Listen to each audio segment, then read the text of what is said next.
This is champion Black Ace of Kelmar, who Glenn acquired in 1944. Black Ace had been the top winning dog in California at the time, and he was instrumental in starting Glenn on his road to showring success. With his strong Tazewell and arcing background, Black Ace's purchase was pivotal, and all Windfall collies traced to him. I began showing collies about 10 years after I had my first horse. Later on, I bought a dog from the Neebs of Glen Terrace Collies, and I bought a champion, Black Ace of Kelmar, who had been winning consistently on the West Coast. He was about 4 years old, and up until then, he had been the top winning dog in California. I liked him and was able to buy him, and he blended well with the other dogs. He had Tazewell and Arkin in his background. I started to show more after I bought him. 2 sons of Black Ace from his first 2 litters came out here to California and won the working group and best in show wins. And one of them won, I believe, about 18 consecutive bests of variety. Glenn Twyford. Glenn first met Mrs. Browning in the mid-40s, and this was a defining moment for Glenn and the Windfall Collies. When I first saw Mrs. Browning, I was working in advertising in New York City. I had wandered into a dog show, and missing my collies back in Wyoming, I sought out the collie judging. Suddenly, I noticed a slender, quiet lady who was bringing her collie into the ring. She had a collie like no other dog in the ring. It had overall beauty, balance, and quality that caught everyone's eye. Mrs. Browning has given the American Collie Breeder the opportunity to have seen what can be produced with proper line breeding, thought, and eye for the overall picture. Glenn Twyford. This photo, one of Glenn's favorites, shows champion Tocallan Golden Ruler and Tocallan Orange Blossom. Glenn writes regarding the Golden Ruler.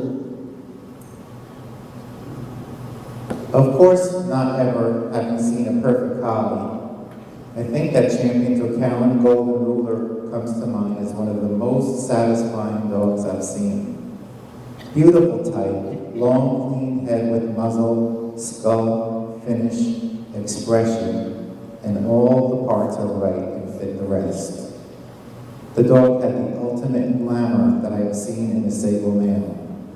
He was a bright red color, big coat, just an exciting once-in-a-lifetime dog with an elegant neck and shoulder.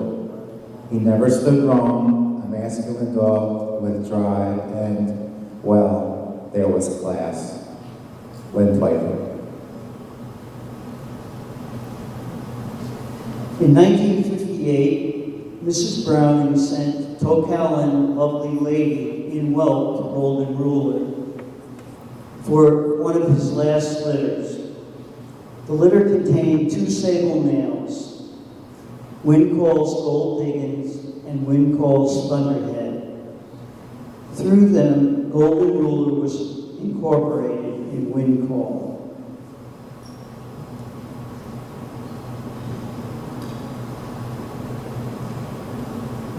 Glenn made several visits to Tocallan, which was located in the Catskill Mountains of New York. During his visit in November 1954, he spotted a stylish, elegant blue male who was in a pen with about 30 other adolescent puppies.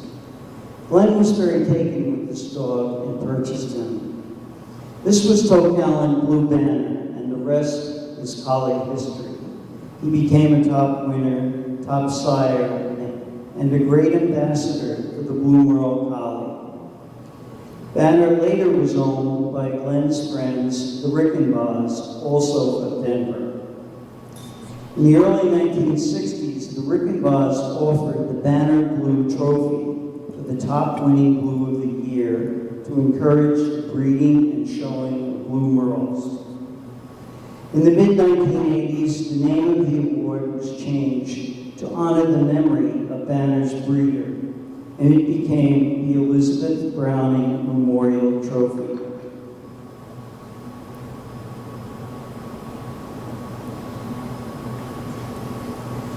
Blue Banner was line bred 4 times to the most prolific Tocallan stud dog, the immortal champion, Tocallan Stormcloud. It wasn't surprising that Blue Banner's siring ability was in the family tradition and a huge contribution to the Wincall dogs.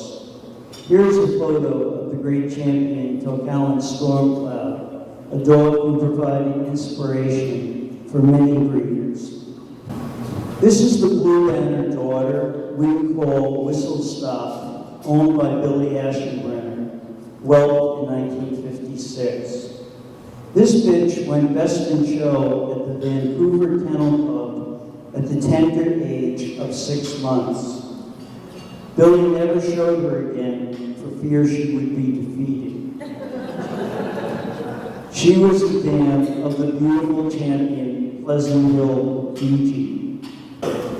This is Whistle Stop's little brother, champion Wincall's Gunsmoke, who was one of John and Evelyn Honig's first champions. He helped set the Acalia Collies in motion. This is champion Wincall's Raccoon by Blue Banner. He traced 4 times to Black Ace and 4 times to Tocallan Stormcloud. Glenn felt he may have been his best producing stud dog. I like champion Wincall's Raccoon from a breeding standpoint. He was a Tocallan Blue Banner son out of a Wincall's Whirlpool, one of my Wyoming females. He was one of the first of 7 or 8 champions by champion Tocallan Blue Banner while I owned him. Raccoon seemed to produce beautifully for me with the most combinations. A very dominant male and one of the soundest collies I had, Glenn Twyford. This is champion Wincall's Silver Sapphire, whelped in 1959 by Raccoon out of Wincall's Satin Finish, thus tracing 6 times to Black Ace and 6 times to Stormcloud. Sapphire won her championship in 1 week, including winner's bitch at the 1961 CC of A, plus a group first. Champion Wincall's Silver Sapphire and her son, champion Wincall's Night Hunter, who was best of breed at the 1965 CCA National. These collies are my contribution to balance, proportion, and soundness. These features, I feel, cannot be overemphasized. Glenn Twyford. Next, we see champion Wincall's Ballerina, whelped 1961, a daughter of Silver Sapphire. Ballerina is held in the highest regard and is synonymous for breathtaking collie beauty and balance. Bred back to her great-grandsire, Blue Banner, she produced champion Wincall's Blue Book, who sired the 1967 Best in Show winner, champion Banner Blue's Gunmetal. Here we see another photo of Ballerina.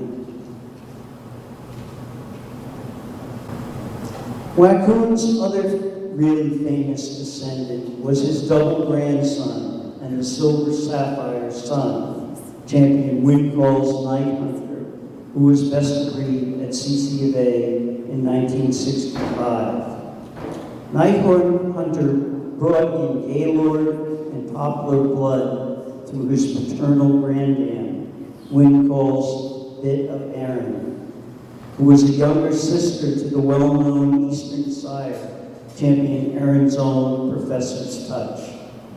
Bit of Erin was purchased by Glenn from Brian and Bridie Carabine of Aaron's Own Collies.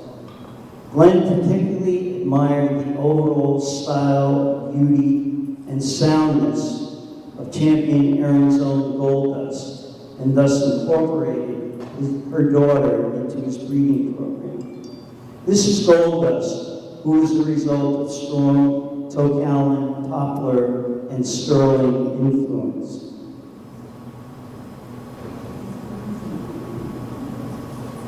This is champion Wincall's Tin Smith, whelped in 1967, a night hunter grandson. He was a dog who Glenn really appreciated. Tin Smith proved to be a strong sire and gave Glenn another CCFA winner. This is Wincall's Waxwing, whelped in 1971. Waxwing was out of the Destiny's Echo daughter, Scandia Bayberry Jennifer, who Glenn acquired from Janet Lee. Waxwing was winner's bitch at the 1973 CCFA under John Honning. This is Wincall's Autumn Leaves, whelped in 1966, a double grandson of Night Hunter, tracing 4 times to Waccoon and 6 times to Blue Banner.